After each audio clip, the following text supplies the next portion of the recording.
Hi there, and welcome back to the FFS podcast. I'm your host, Praddy, once again. This is episode number 7, part 1 of the MWF series, season 2. And for those of you joining us for the first time, the MWF series is basically something that we began to review games that have happened over the weekend. So Premier League, La Liga, Bundesliga, Serie A, ISL, women's football, WSL, all of that. So we do in this particular game, in this particular series. And for this particular part, for part 1 of episode number 7, we're going to be talking about the Manchester Derby that happened yesterday. So we're recording this on Sunday. It happened on Saturday. It was Manchester United versus Manchester City. And so we've got the two guests on the podcast. We've got Rahul, who is a Man City supporter, has been on the podcast before multiple times, especially in season 2 of FFS. And we've got Ashiq, who's a Manchester United supporter. He's also been on the podcast before. And I guess we're going to straight away get to talking about the game. So before we get to talking about what happened during the game and all of that, let's rewind the clock back 2 hours before the game ended. So just when the team sheets were announced and all of that, I want to know what your thoughts were before the game, about the game, and about the squad that's been put out. So Ashik, let's start with you. So how confident were you going into this game, especially after, I suppose, a good result against Spurs? I mean, lucky, but fine. You got a point against Atalanta in the Champions League, so I mean, it was a good comeback at the end. So, but this is a derby. All form goes out the window. But how confident were you going into this? I guess after the Liverpool game, hopes weren't really that high. Like, I'm surprised that we didn't have a manager change. And after Conte ended up going to Spurs, it just became obvious that we're not going to change the manager during the international break as well. So expectations were pretty low. My only good, hope was that our record against City in the league has been pretty good over the last 2 years. I think it was like 3 wins and 1 defeat. So I thought maybe we just park the bus, play on the counter, and we might be able to scrap something. But I get even after seeing the team sheet again, a 3 at the back without Varane, and even the stats without Varane, we feel like conceding 2 extra goals a game. Although the sample size is like 5 games, but that's just not something you want to see. And against a City side who are pretty much ruthless. So I was think we had an outside chance, but I guess after we went behind, there wasn't much we could do because the more we opened up to attack, I thought we'll just get undone at the back. Okay, but of course, we saw the return of Bai, which is, I suppose, some sort of like solace to the fact that you lost Varane. But Bai, I mean, people were calling for Bai to be playing in the starting 11, given how otherwise shaky your defense was. I just want to know what you thought of that. Eric Bai is that every 4 games he plays, he has one good game, and he had that against Atlanta. So like, the fall was obviously coming. So one good game, the next one he's more or less guaranteed to flop. Like, I've seen him play for at least like 3 or maybe 4 years now, and it's the same thing every time. Now maybe he'll play 1 or 2 games, he's going to get injured, and then that's the cycle. We just desperately need Varane back, hopefully before Chelsea. Oh, the Lord Phil Jones back. Okay, Phil but Jones Rahul, redemption arc. exactly. That's what we're looking. That's all he needs right now. The man, the myth, the savior. But Rahul, let's look at how you felt with Man City. Shock defeat against Crystal Palace. But going into this, did you feel as well form goes out the window, or were you fairly confident against a struggling United side? I feel like the fact that we beat Club Bruges really convincingly in midweek. I know it was Bruges, but like we played some good football. We were doing what we've been doing the entire season. I think the game against Palace, and if you count the earlier game against Southampton that we drew, probably outliers in an otherwise very good season that we've had. And the thing about the derby is, as Ashik also mentioned, Their record was very good against us, or has been very good against us recently. Although we've been winning the League Cup ties and sorry, some meetings before that. I feel like I was a little bit nervous, obviously, because it's a derby. We're playing away from home.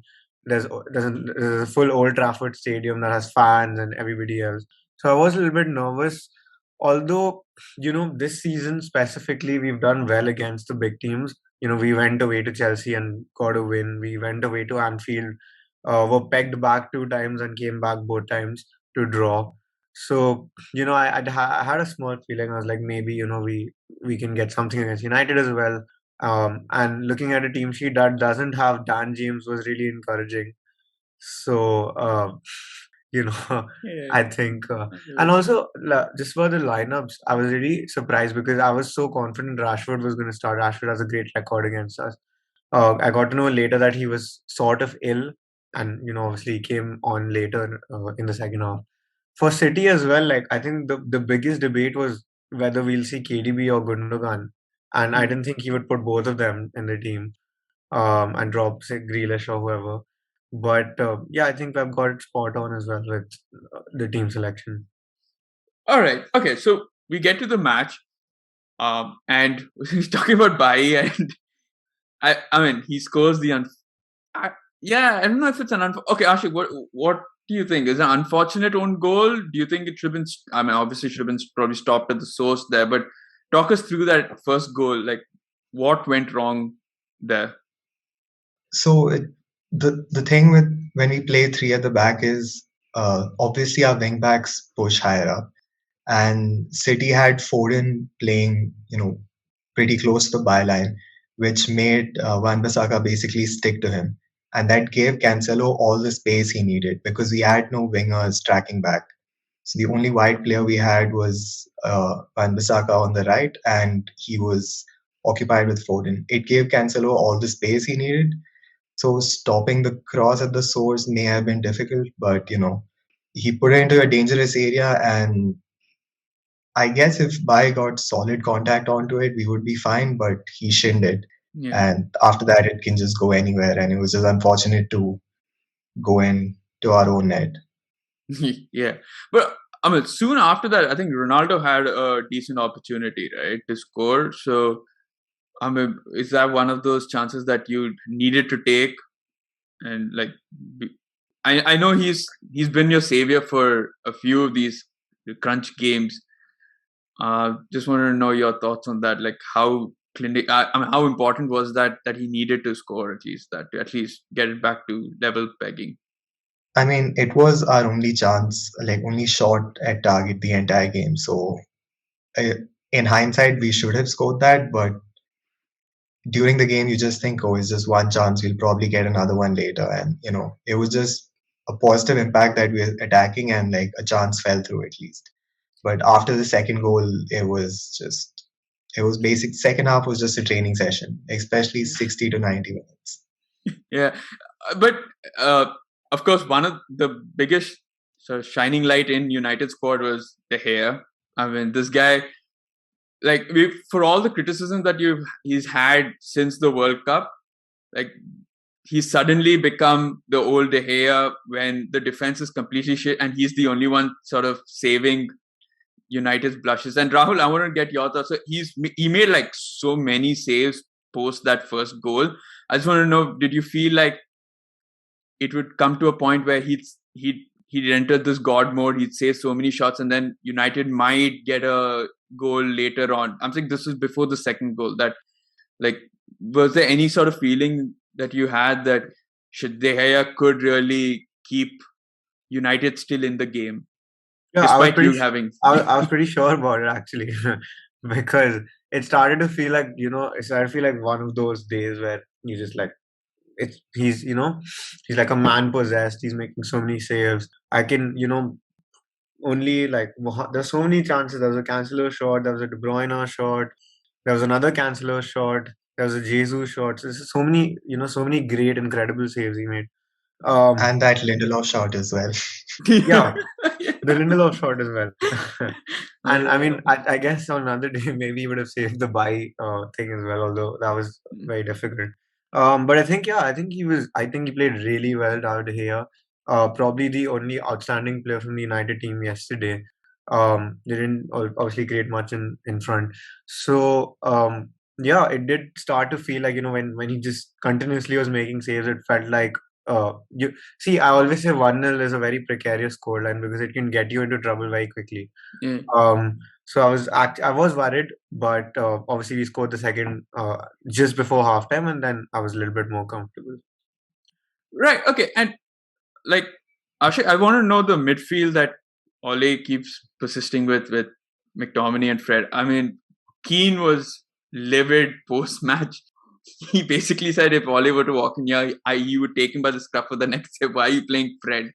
I mean, like you've got Donny there, who he suddenly started putting on, who suddenly he put on finally in the second half, and he has. Did he play? He played Pogba, right? Yeah, I think he didn't play. I mean, you have No, Matic, Pogba who's was suspended. Yeah. oh yeah, Pogba was suspended. Correct, red card. Yeah, of course. So you've got Matic otherwise. So I mean, why does he? What's the deal with McFred? So I think the main issue we have is that we have the midfielders, but we have no balance in midfield. Like we can't afford to play Pogba and Bruno together without a really strong CDM. And Matic is the only one who can do that role, but that too may be a Matic of like 2, 3 years ago, not the current one who can do this week in, week out. So that just leaves us with playing four midfielders and sacrificing the width or having to drop Pogba. And the whole issue with Donny is that we got Donny in because it seemed like Pogba might leave and then he stayed. So we just had an extra player who's occupying the same roles. And hopefully at the end of this season, one of the two will probably go. Right. Yeah. I mean, so at least if I can't see Donny being okay with this role unless Pogba leaves, like you mentioned, one of them has to leave, and if Pogba decides to stay, there's no way that Donny sees Yeah. himself being too integral. But again, Sancho, I mean, like these are players who were, expected to come in and light up the Premier League and do it. But I don't know. I mean, so I had this talk against Spurs with a United fan. He said the 3-5-2 at that point seemed like because Cavani and Ronaldo to kind of accommodate him. Cavani wasn't there this time, but like is Ronaldo undroppable? Because it feels like you could have maybe changed the formation. It may not have suited Ronaldo, but you could have had like Sancho, Greenwood, and Rashford on there. I guess Rashford was ill, but maybe Ronaldo on there. So I just want to know. I mean, he's kind of maybe forced to play this formation, the 3-5-2. The three at the back, I don't think there was any tactical change exactly. It was mostly just add another center back so that we concede less goals. That was basically the whole game plan. And the thing, once you play five at the back, you have two options. Either it's play three in midfield with two up front, or Yeah. two in midfield with three up front. So we have to sacrifice at least one thing in either case. If we play three up front, it means we have only two midfielders and both have to be defensively sound, which means if one of them is Bruno, who is undroppable, then the other one, well, I think anything short of Kante, I don't think anyone else can do that role. And at the same time, if we play three in midfield to give Bruno the freedom, then we can't play wingers up front. So that's Yeah. why I think three at the back was, I mean, it's not exactly, it doesn't suit the squad we have. But I guess it is primarily for the reason as to not to concede goals, because before Yeah. that, Leicester and Liverpool had conceded 9 goals in 2 games, and then Yeah. he was like, "Okay, let's not do that anymore." It's a manner how we concede that's very frustrating. Like even yesterday, City played better and they deserved to win, but the goals they scored were just totally our fault. Yeah. Like Okay. for So one, it let was an own goal, and the other one, Shaw was just asleep. yeah. Okay. So the second one, yeah, Shaw was asleep, but I mean, we spoke about how De Gea is doing, Rahul. But do you think De Gea was also at fault, because this was at his near post? I felt like there wasn't much power as such. Bernardo, as good as he was, kind of almost fumbled it in. But I felt like De Gea, maybe I think also everyone was taken by shock. I think Maguire was taken by shock. Luke Shaw didn't expect Bernardo to chase that ball until the end. And I don't think that De Gea expected him to squeeze it past him as well. But for like seeing that, who do you think was at fault? And a great goal by Bernardo as well, like to chase it up. I think again, starting from the source, it was the ball from Cancelo, right? And I don't remember. I don't exactly remember who was set to marking him, but whoever was did not close him down, right? And we know right now Cancelo, the way he's been playing, we also it seemed to be so initially. I think all of us sitting there who were watching, we were like, "That's a shit ball." Like it's a shit cross. It didn't reach anybody. It's gonna go above everybody. But no one saw Bernardo creeping in from behind. Like none of the Manchester United defenders saw him. Not even sure, right?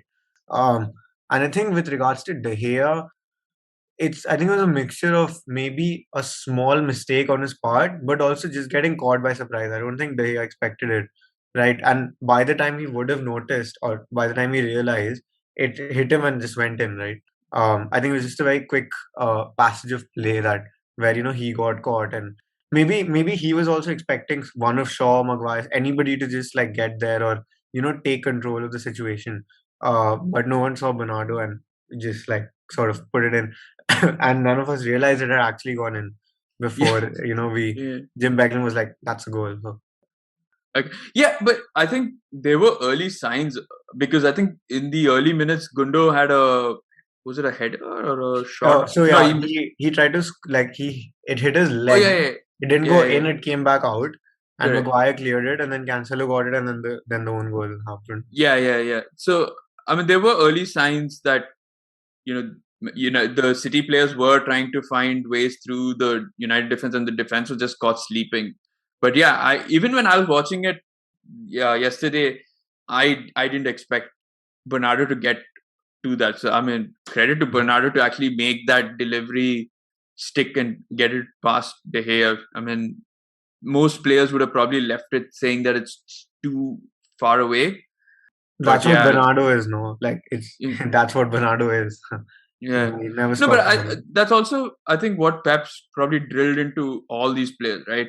Until the ball goes out of play, don't keep chasing it. So, but yeah, I think it's a perfect embodiment of what Pep's philosophy and Pep's brought to City.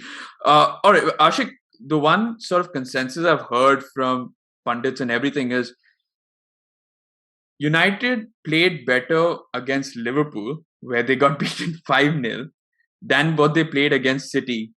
And I just wanted to get your thoughts, because not often that you get beat 5-0, but you ended up playing better in that game versus a game where you got beat 2-0. And I want to know, would you agree with that, and why?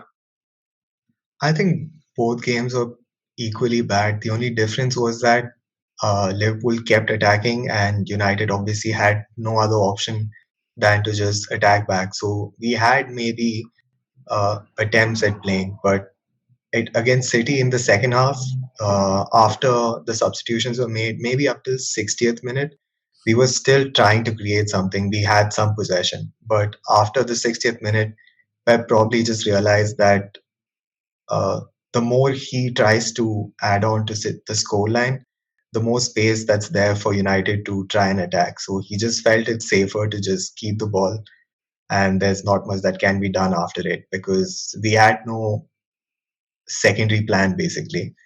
So he just kept the ball and passed it around, and after a while, even United players were just. I think both teams were just happy that it's 2-0 because you remember the Liverpool game. Liverpool attacked more, United tried to hit back, and then there were like slide tackles, double-footed challenge. So Pep was probably just trying to save his players. Rahul, I want to get your final thoughts on it was probably the perfect weekend for City beating a rival, and not only that, but Chelsea drew to Burnley. Yeah, so you kind of have. Yeah, of course, you lost to Crystal Palace, but you kind of recuperated those points and gotten that much closer to Chelsea. So how important was this win, and what does this do for City's title challenge? I learned from last season that it's too early to talk about title challenges in like November. October, November, whatever. But yeah, I think we're just slowly getting into that phase now. And Chelsea dropping points against Burnley obviously is great for the title race itself. Obviously, there's West Ham versus Liverpool to come, which is going to be a great game, third versus fourth. So we'll see what happens there. But I think for us to just go away to another Big Six rival and get 3 points is a big thing in itself.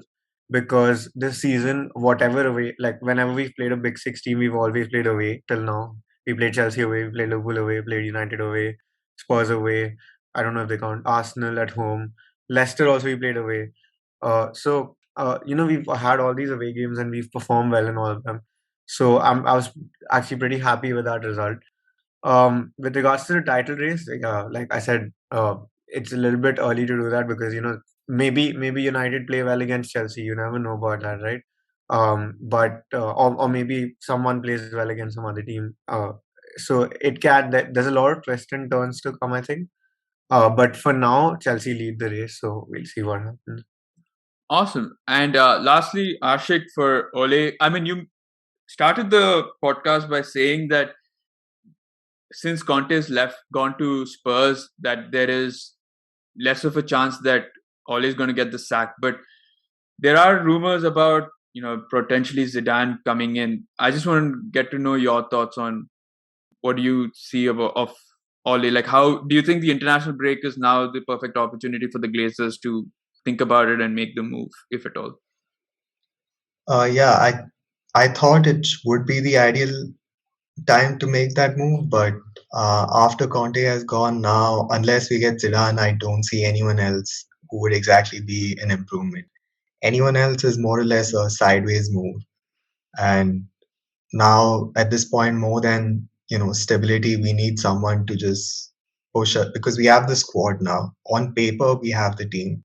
Now we just need someone to just take it up one notch. Ole has done what he's supposed to do. He's improved the squad, and even now, even if he stays, I'm still confident that we'll somehow scrap into the top four. That won't be an issue. But the issue lies is that the moment we get there, the Glazers are just going to be like, "Hey, see, we made the top four." And if we get out of the group stage in the Champions League as well, they would just be happy with that. Yeah. So that's why we need to make the change now before anything else happens. But the only option at this point is Zidane. All right. And it remains to see what happens there. But unfortunately, that's all the time we have for this particular podcast episode. So thank you, Rahul and Ashiq, for coming onto this podcast and giving your thoughts on this game. It was one-way traffic, I suppose, but I guess we'll wait to see what happens in the second leg. Should, changes happen at Manchester United, possibly it'll be a better fight. Or if, Ole gets back to being what he was a year ago or in last season, we definitely have something better in our hands. Because with Arsenal and United, it's kind of banter clubs go into like an infinite loop. So it kind of like it goes up and down like a wavelength. So let's see where where we are for this return leg fixture. But thank you, Rahul and Ashiq, and for coming on here, giving your thoughts, and I can't wait to host you in the near future. Thank you so much. All right. Thank you, man. Awesome. And thank you to those of you who've been listening to this episode. That's it for part 1 of episode number 7 of the MWF series. If you want to listen to our previous episodes, you can do that on Spotify, Google Podcasts, Apple Podcasts, you name it. We're probably there. And you can catch the video version of this on YouTube, but it's only for members. So go check out our Patreon page. You can check out our different tiers.